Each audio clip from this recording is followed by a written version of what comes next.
at the same time, saya din kasama ni Direk Joey. Lalo pag kami dalawa magkausap kasi may alam din pala siya sa martial arts and parang specialty din natin ni Direk yun. So, ngayon, every time na mag-uusap kami, nakakarinig kami sa aming usapan namin kung mapapelikula man, martial arts, or anime man. And I guess yun nata yung way na parang kilalanin yung actor kung ano paborito mong panoorin, anong kinahilig mong panoorin. So, overall, masaya ka sa kausap na Joey. Ang galing din. Direk Joey po ay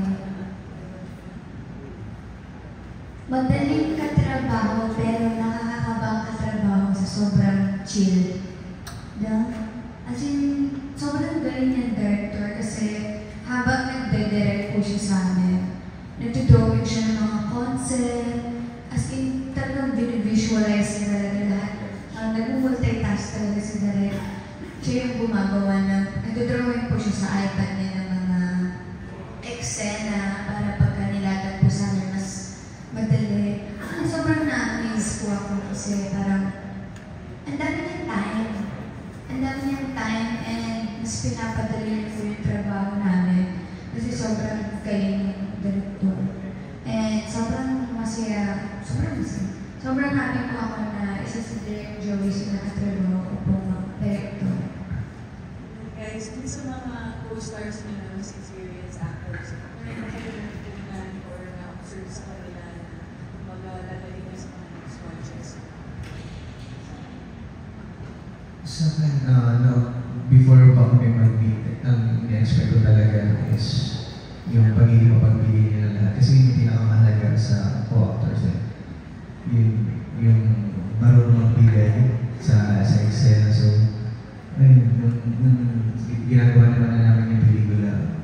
Sobrang happy ako na nagagawa nila kami tulungan ni Liam, pati yung ibang cast. Lahat sila Seth, sila Francine, sila Sophia, sila Dinan. Lahat kami nagbibigayan kasi hindi naman kami pumunta doon sa isang set ng kabilang as in booked talaga. So happy ako na agad-agad may nabuo chemistry sa amin as a group. So ayun po. Same po. Feeling ko din isa sa mga importante ginagawa yung pag-suporta sa kapwa-artista. And lahat naman po kami, nagampanan naman po namin ng maayos yun. And I'm very proud of our team. Yes, partnership namin. Very nakaka-proud kasi sa amin walang nabago. Lahat na pagbigay. Sino naman po yung importante? Go, Miss Manila. It's your turn. So guys, from the time na nagkilala kayo inside the TV house to ngayon ang mga partners together, can you share ko ano yung difference ni Bianchi and JM pag nasa work mode siya versus off-camera mode? Meron ba? Ako po yung magbibigay sa kanya, awat sa akin. Ano yung difference niya? Sure. Si Liam, yung kalumbo niya halos sa inyo eh. Mapa-off cam mo lang on cam eh. Hindi nawawala yung, alam mo yun, kung ma-feel niya na tumatamlay na yung set, ma-feel niya na masyadong seryoso na yung set, masyadong yung mga mainit na yung ulo, bigla na lang yun. Kung sino man yung na napapanood natin na napakoy na napapanood, so bigla na siya maglalagay ng kasiyahan dun sa set. Full of energy. Kahit lobat na. Kahit siya na yung lobat, bibigyan niya ng kulay o ng buhay yung lobat. At least, hindi magsabay-sabay na lumay ng energy na matapos ng set na happy lahat. Yan.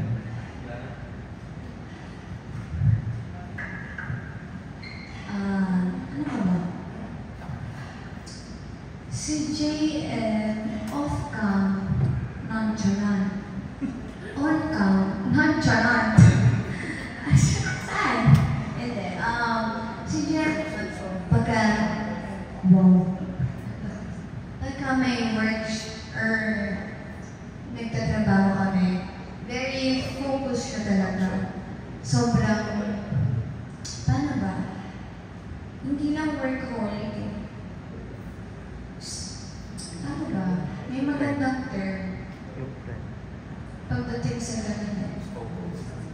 Hindi lang. Sobra pa siya sa focus eh. Super focus. Super focus. Hindi. Pagka... Super. Hindi lang focus. Super focus. Siya kasi, every time na may taping kami, makikita mo sa kanya talaga na discipline siya sa ginagawa niya. Na sobrang focus siya sa ginagawa niya. Sobrang... Dedicated. Sobrang dedicated niyang gawin yung isang bagay. Talagang pag gusto niya talaga, ginagawa niya. And hindi siya umuwi ng bahay niya. Bakit niya? Hindi siya umuwi ng bahay niya.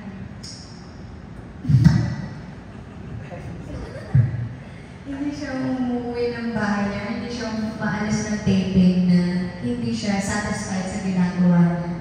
That klaseng aktor. At off-cam naman, wala. Sobrang ano niya, sobrang hindi naman sa nonchalant kasi pinapakita niya naman yung